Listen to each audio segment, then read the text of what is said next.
Okay, good evening, everyone. Thank you so much for joining us. Tonight, we are honored to have Michelle Barton, an early childhood education and care faculty member from the College of DuPage with us. At the end of her presentation, she has left time for questions. So if you think of anything during her presentation, please type them in the chat and she will address them at the end. I did share with her any questions or comments that people shared with us when they registered. So she will also address those as well at the end, or maybe throughout the presentation if it pops in at an appropriate time. All right, Michelle, thanks for joining us, and it's all yours. Okay, thank you very much, and I look forward to sharing information with you. This is books, Bits, Bytes, and Little Tykes. Television was once the newest technology in our homes. And then came videos and computers. Today's children are growing up in a rapidly changing digital age that is very different from their parents and grandparents. As you can see here, these are images of television through the ages, and depending on your age, you'll kind of probably recognize some of those. Fred Rogers, he was quoted in saying that I went into television because I hated it so, and I thought there was some way of using this fabulous instrument to be of nurture to those who would watch and listen. And so as we kind of go into this with the lens of talking about technology, there are obviously some benefits and some challenges with it, and so we want to kind of address all of that together.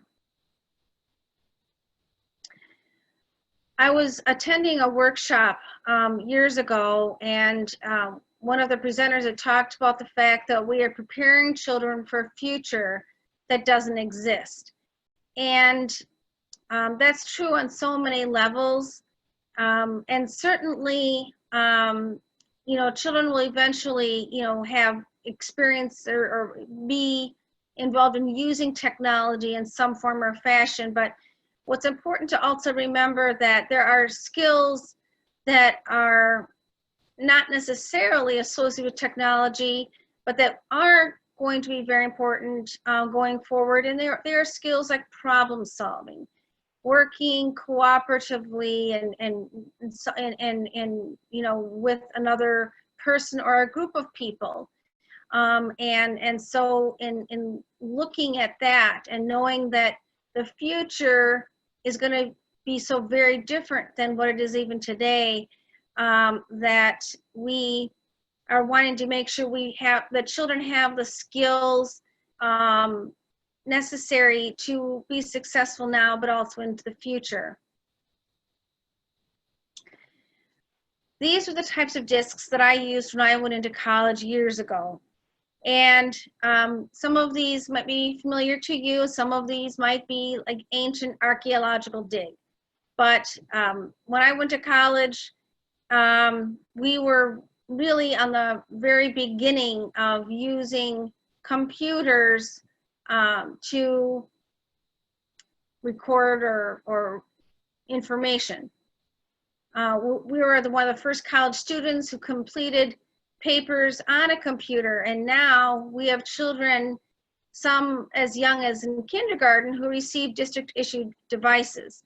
And so it is a very different type of world now, where children have so much more access to devices of one form or another. And so as we go through today's presentation, we're going to talk a little bit about what the parameters are, what kinds of things that we should be keeping in mind when we're selecting technology, and some parameters around how and how much children should really be having accessible to them. Technology and interactive media are here to stay. Young children live in a world of interactive media. That's something that we know is here. That's not likely to change now or anytime for the foreseeable future. Technology has tools for communication, for collaboration, social interaction, and there is content that has transformed, the mainstream culture. The shift to new media literacies and the need for digital literacy that encompasses both technology and media literacy will continue to shape the world in which young children are developing and learning. These are all things that have come out from the National Association for the Education of Young Children, which is NAEYC, and their position statement as it relates to technology. Special considerations for young children and the use of technology. Several professionals and public health organizations have recommended that they avoid using passive, non-interactive technology in early childhood programs.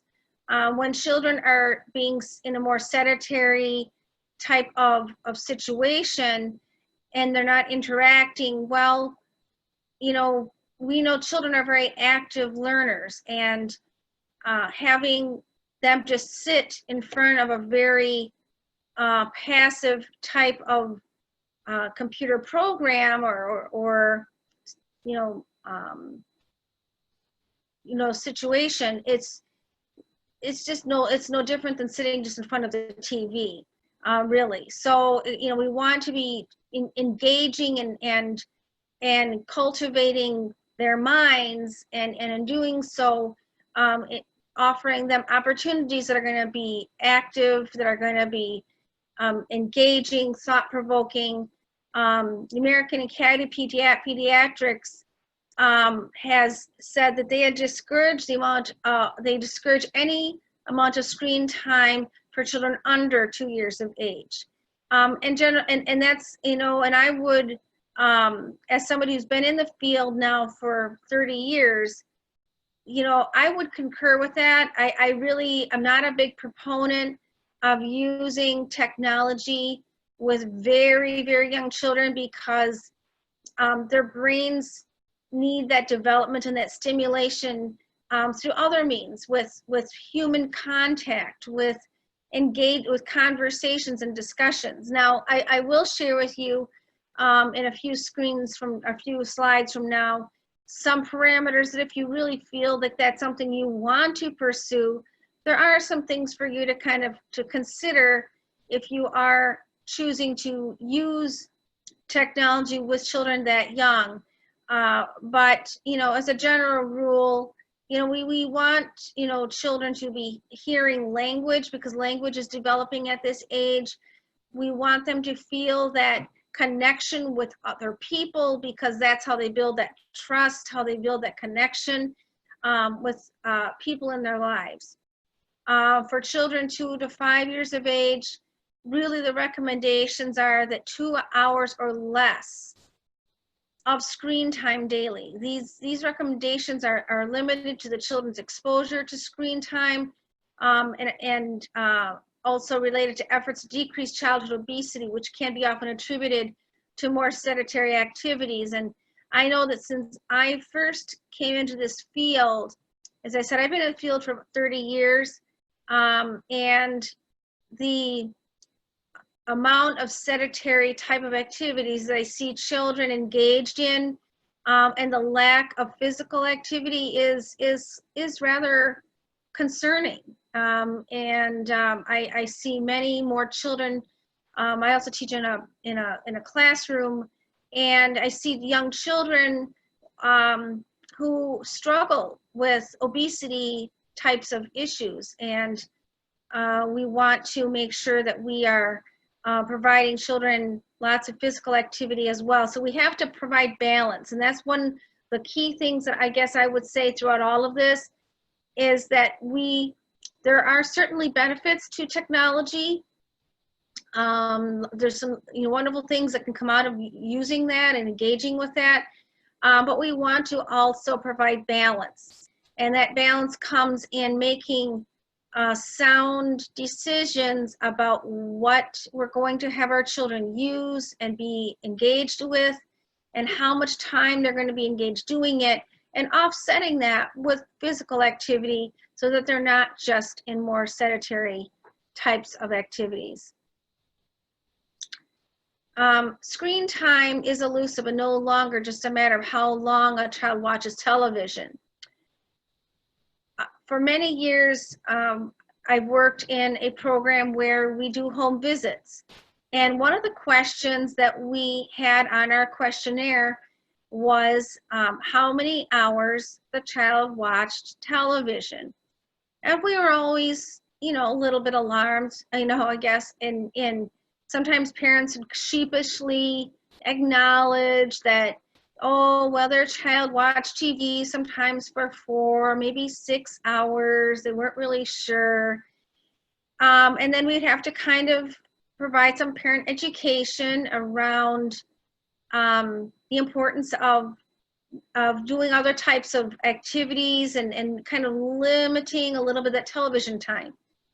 As time has gone on, we've had to edit that questionnaire because what has happened is that it's no more just a question of how many hours is a child watching television, but it's what kinds of screens do they have access to, how much time are they on screens, and what are they doing when they're on the screens.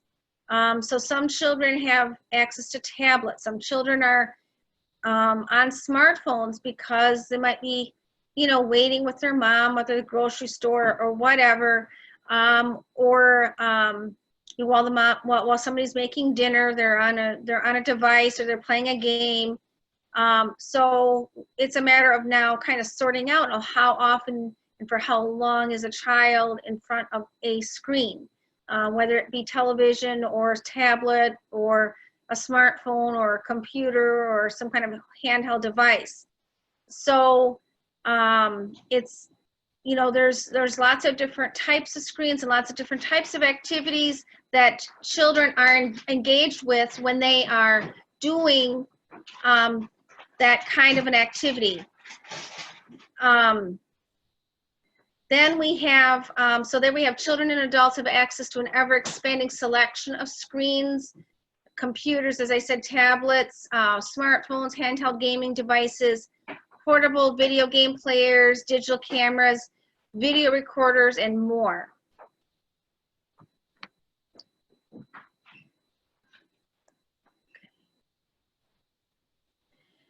Conflicting evidence on the value of technology in child development.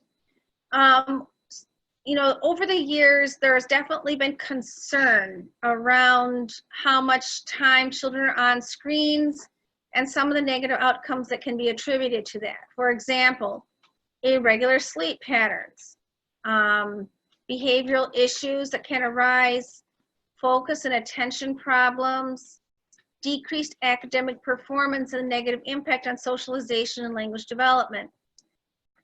In more recent times, there's also been some other research findings that have suggested that when television and electronic resources have been carefully designed, they can serve as a positive and powerful tool for teaching and learning.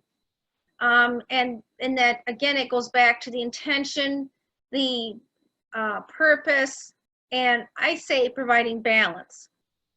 It is the educational content that matters. They say not as much as the format in which it's presented. And I see what they're saying about some of that. I do think that I still would, you know, limit and take a careful look at how much time, even if it's educational content, how much time a child is on any device, I think is important to think about and consider. While the amount of time children spend with technology is important, and how children spend time with technology must also be considered. So as I said, you know, how they use that time, what they're doing during that time, is it where they're really engaged and really involved and really using their mind and their, you know, or are in hopefully also their body, but not just, you know, sitting there passively taking in information. Oh, whoops, back. It is the position of NACI and the Fred Rogers Institute that technology and interactive media are tools that promote effective learning and development when they are used intentionally by early childhood educators within the framework of developmentally appropriate practice. So, again, intention, purpose, balance, all those kinds of things that come into play. Principles that guide the appropriate uses of technology and interactive media as tools in early childhood programs. The use of technology tools and interactive media should not harm children. So first and foremost, whatever tools and media are used, they should never be ones that would any way bring harm.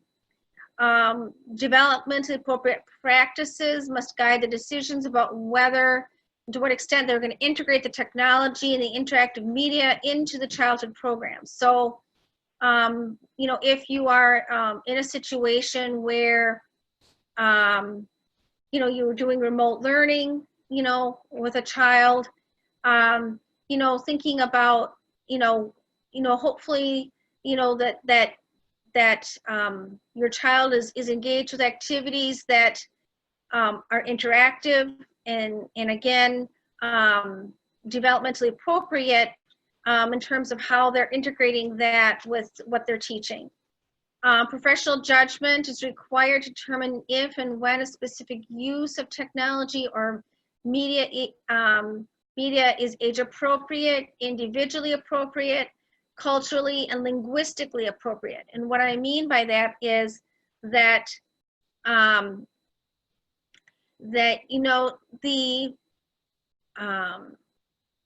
depending on what the tool is, it has to be something that can be easily managed by the child in collaboration with their parent or guardian.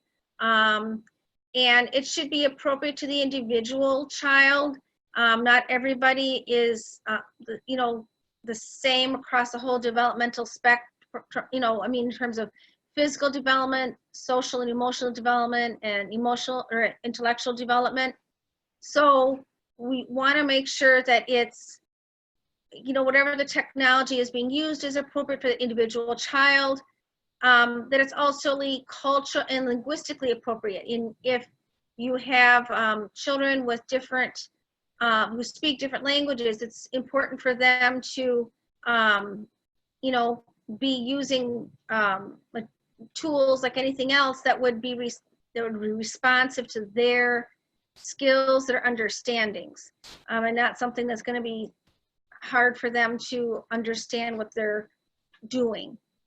Developmentally appropriate teaching practices must always guide the selection of any classroom materials, including technology and interactive media. So again, if your child's in a remote learning situation, I'm sure that, teachers are working on providing different kinds of technology or materials that you might do at home.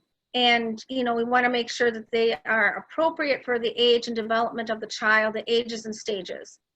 Effective use of technology and media are active, hands-on, engaged, and empowering.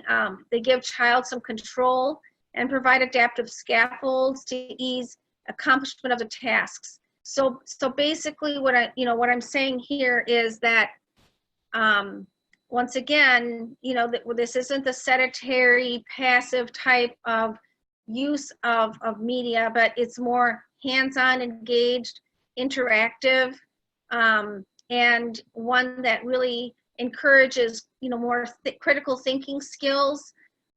So we want to make sure that we're providing those kinds of opportunities through the use of technology.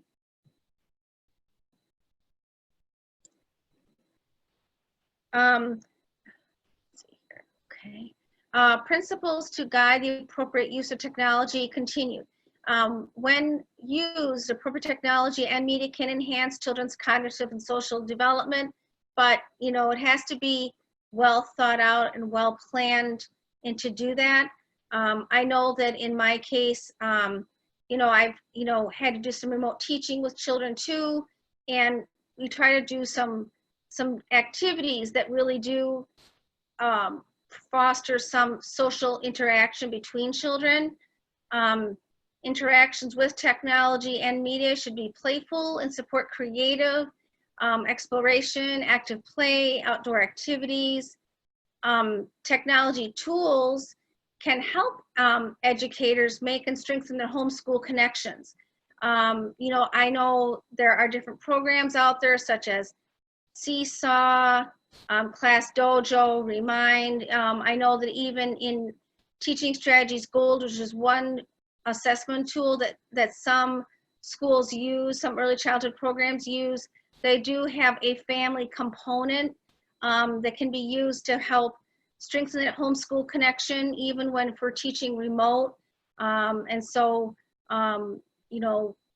my parents in my classroom too are getting accustomed to sending pictures to me using part of a tool in Teaching Strategies Gold, so that I can then use that for assessment purposes. So that's just one way that we can use technology as a way for homeschool connections with teachers and parents. Technology and media can enhance early childhood practice when integrated into the environment and the curriculum and daily routines. And so that's something that kind of schools will do. And so if you've got a child enrolled in a school and they're doing school remote, these are some questions that you can ask teachers also about how they're doing this and how they're providing this, because these are things that you might want to know, how they're accomplishing that in their teaching, because it is important to be thinking about when you are being intentional and purposeful in the planning of these kinds of learning experiences. Assistive technology is something that children, sometimes there are children with special needs who might benefit from assistive technology. There are they help children when they're talking or other different types of devices. Technology tools can be effective with dual language learners and families in terms of helping children and families with communicating between different people, different situations, and also learning different skills. Digital literacy is essential to guiding early childhood educators and parents in the selection, use, integration, and evaluation of technology and interactive media. And so, in this case, just kind of having more understanding about, how all these different pieces come together and how those different pieces work as individual but in collective parts to have more of an understanding of how technology works and how it can be used in our learning in the classroom, but also at our homes. Digital citizenship is in the context of early childhood programs, basically refers to the needs for adults and children to help develop an emerging understanding of the use, misuse, or abuse of technology and the norms of appropriate, responsible, ethical behaviors related to online rights, roles, identity, safety, and security and communication. So, and this is not something that children themselves are going to understand, but as adults, when we are sitting with our children and we are helping them navigate how to use these different technology tools to help them understand that there's, there's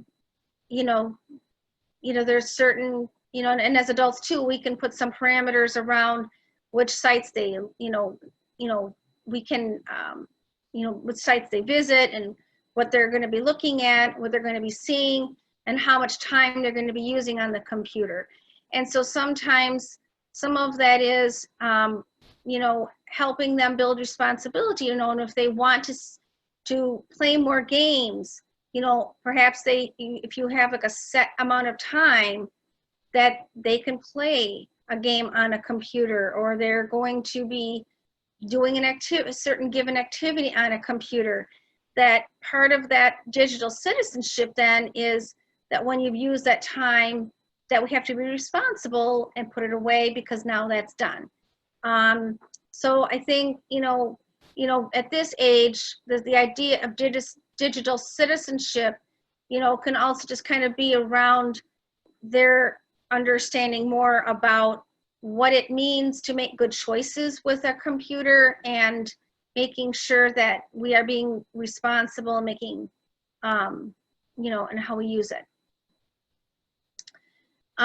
Tech time for infants and toddlers. As I said before, in general, I'm not a really big proponent of using technology with infants and toddlers because I feel like there's so many other things that they need to be kind of focusing on at that age. But that said, people might have different feelings about it. So I do have some information here, and this is actually taken from the Illinois Early Learning Project. And you see the at the bottom here of the screen is the website. And that if you're going to be using the tech time with infants and toddlers, to making sure that you are using the technology together, that you're talking and interacting while using the computer and using technology.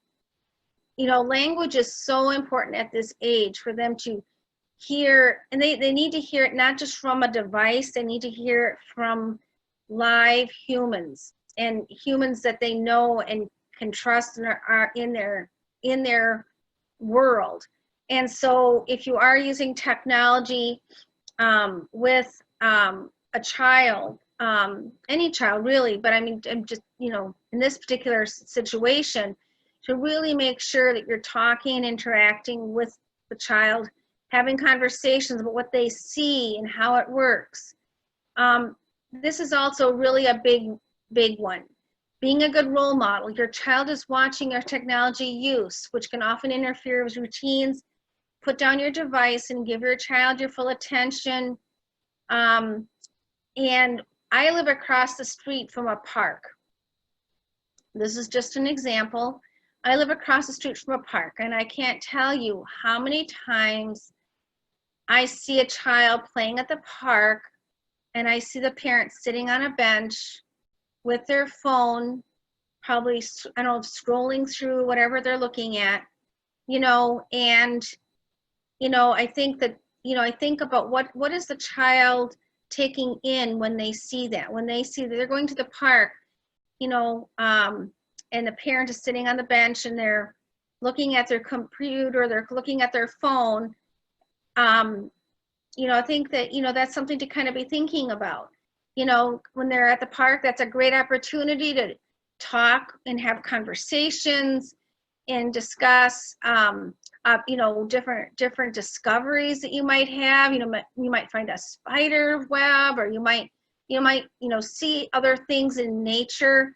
You're also seeing kinds of, from a safety perspective too, it's a concern because, when if a parent is scrolling through their phone and not paying attention, the child might be engaging activities that could result in them getting injured. So, it's just one of those things where we want to, be mindful of when and how we're using our own technology so that we can be good role models for our children. Choosing wisely. Choosing age-appropriate programming.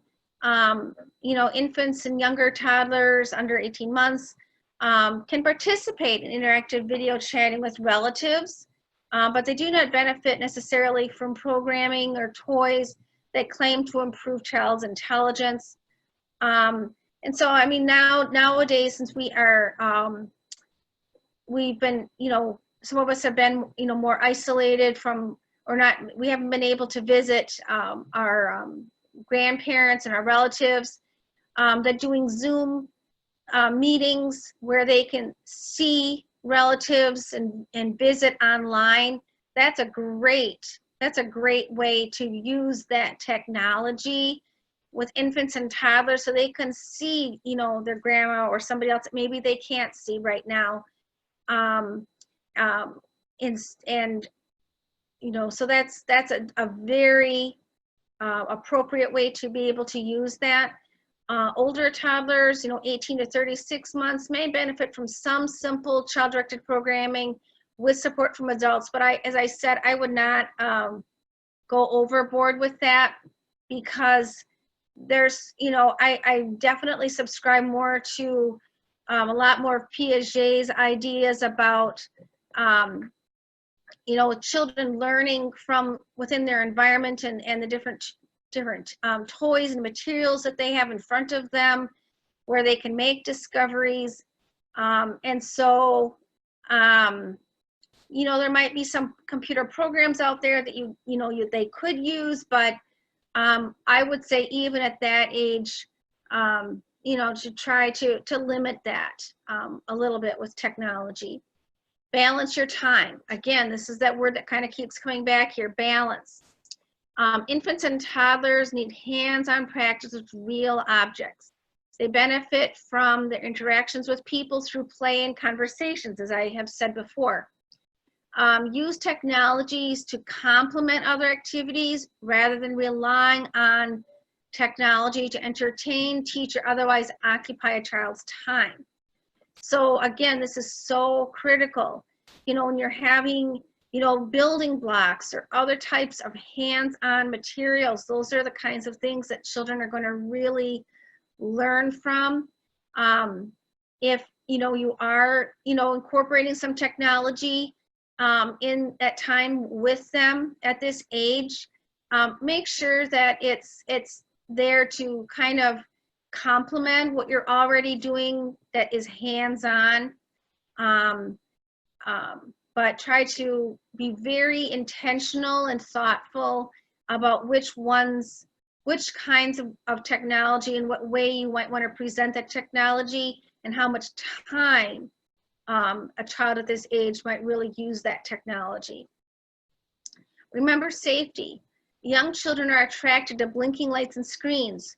Childproof is needed, especially heavy electronic items such as big screen TVs, which can be a tipping hazard. And so, it's very important to make sure that, if you have like a big screen TV in your house, that's something that's either anchored on a wall or is very much secured in some form or fashion to avoid it injuring the child if they, inadvertently explore and pull it over.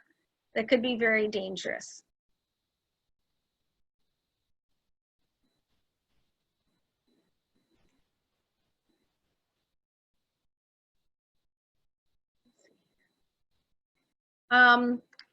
Use technology, talk together. Talk and interact while using technology. Conversations help, again, even for children. Let's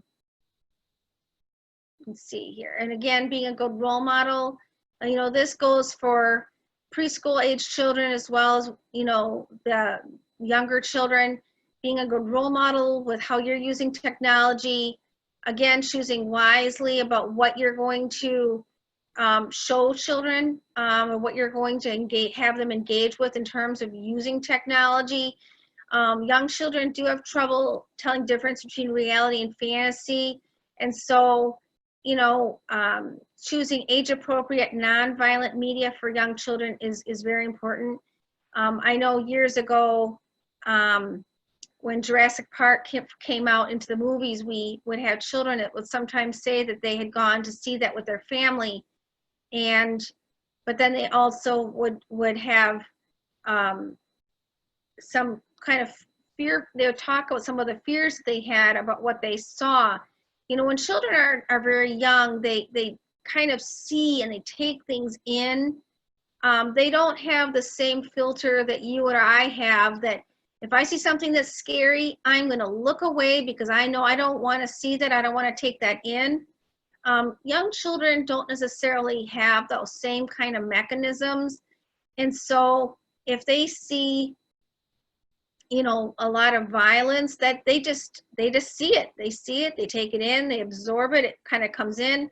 And then sometimes they have difficulty knowing what to do with that information after they have taken it all in. And sometimes it comes out in the form of nightmares at night or other kinds of issues that they might have.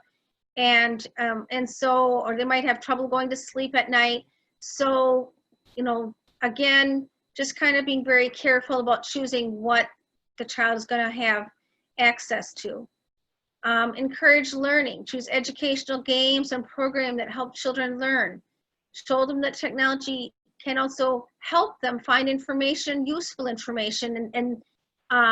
This is one thing that I have found to be, very helpful is, sometimes, we're outside and we might find an insect that's really interesting and we want to learn more about that particular insect. And so we can use technology to look up information so they can know that that's one of the ways that you can use technology in a very positive way is as a tool for learning something more or investigating something more. Balance your time. Young children need hands-on play with real objects, as I have said before. They benefit most from their interactions with people through play and conversations.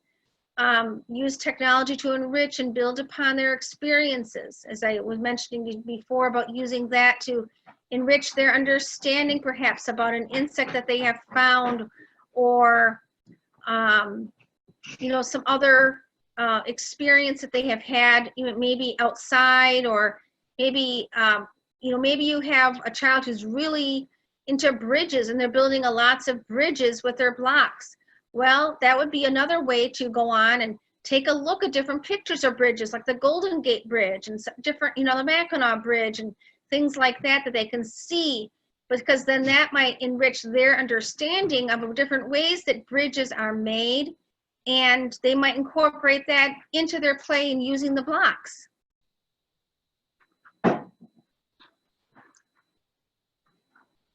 Let me go back here.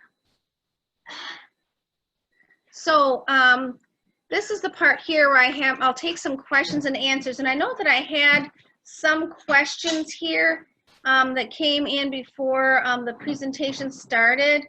One of them was, one of them asked about how to effectively use technology without overdoing the tech usage. Well, one of the things that I would recommend with that is the, maybe having a visual timer or, having like a schedule, having like having something where it's, I think for young children, visuals are always helpful and helping them know like, okay, well, you have this amount of time, and having a visual timer so they can see how much time they have left to use, that particular device is helpful.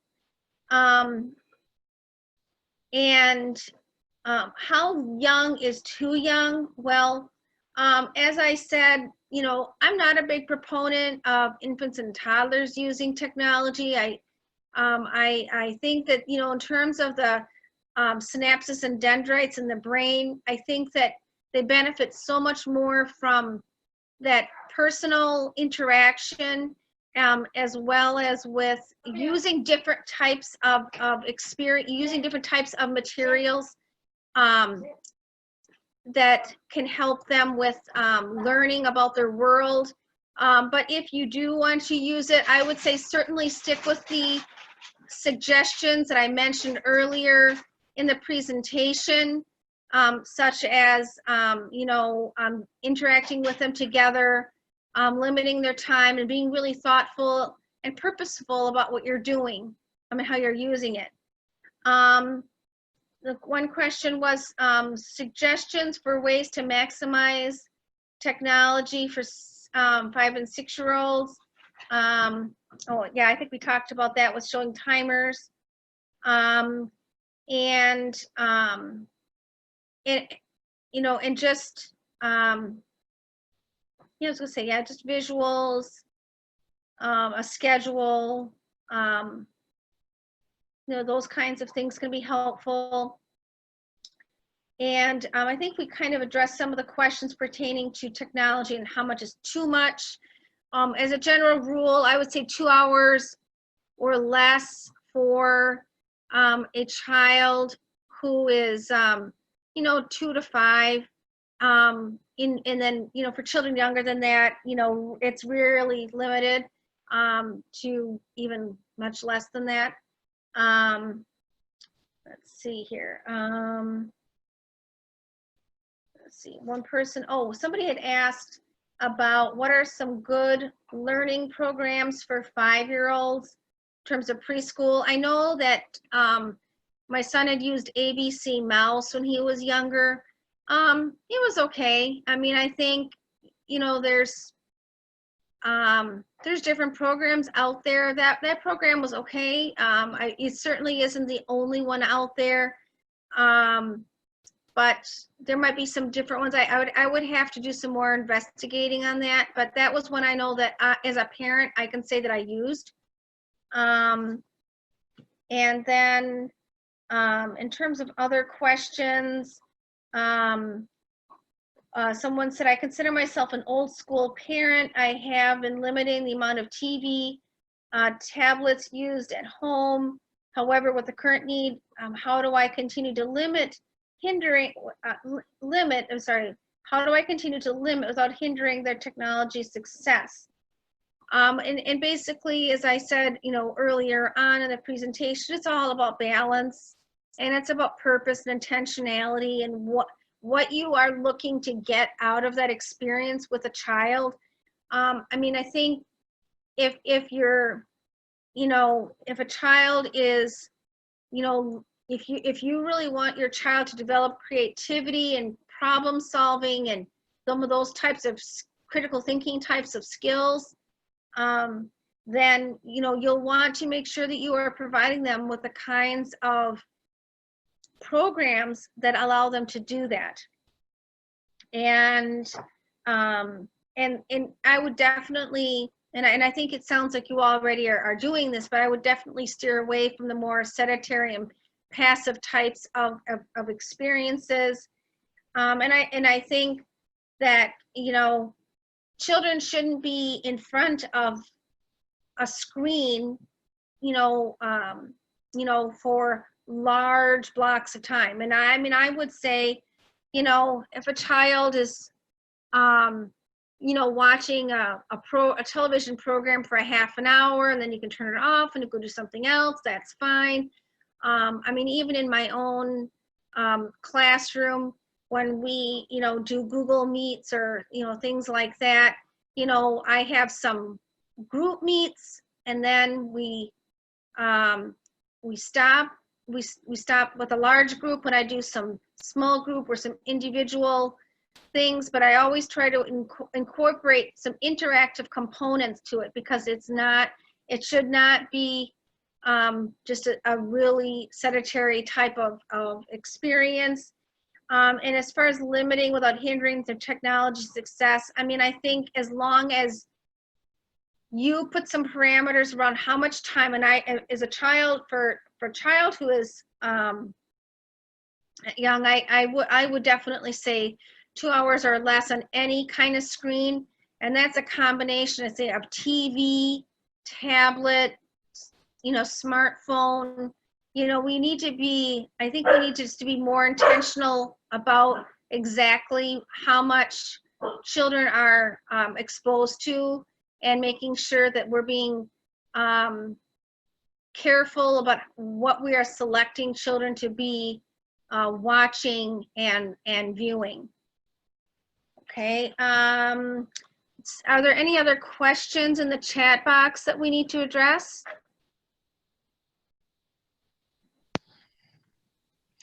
None so far.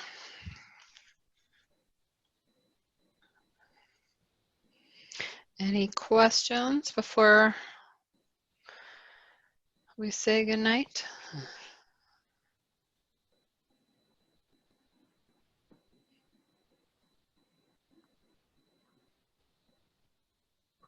I will share with you all a really quick little story it's a true story. And I think it kind of speaks to the fact that we know technology is here, but children are absorbing and taking in so much of this information on a regular basis. When my son was 3, I'd gotten up really early for some reason. I went over to reach over where my phone was because it's also my alarm clock, and it wasn't in its usual place. And I thought, this was weird. Why isn't it here? Well, all of a sudden, I heard this sound, and I looked down and I saw a glow coming from underneath the bed. And apparently my son had taken my phone, and when I approached him on this, he said he woke up early and he was a little bit bored. So he had taken it upon himself to try to play a game.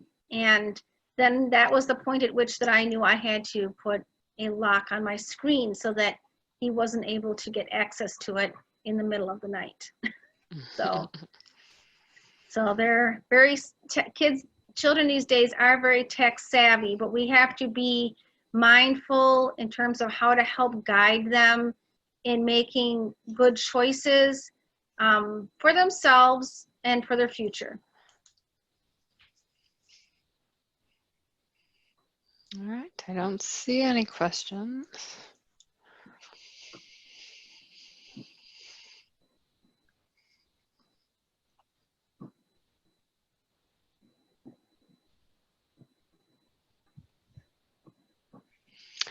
Well, I don't think anyone has any questions.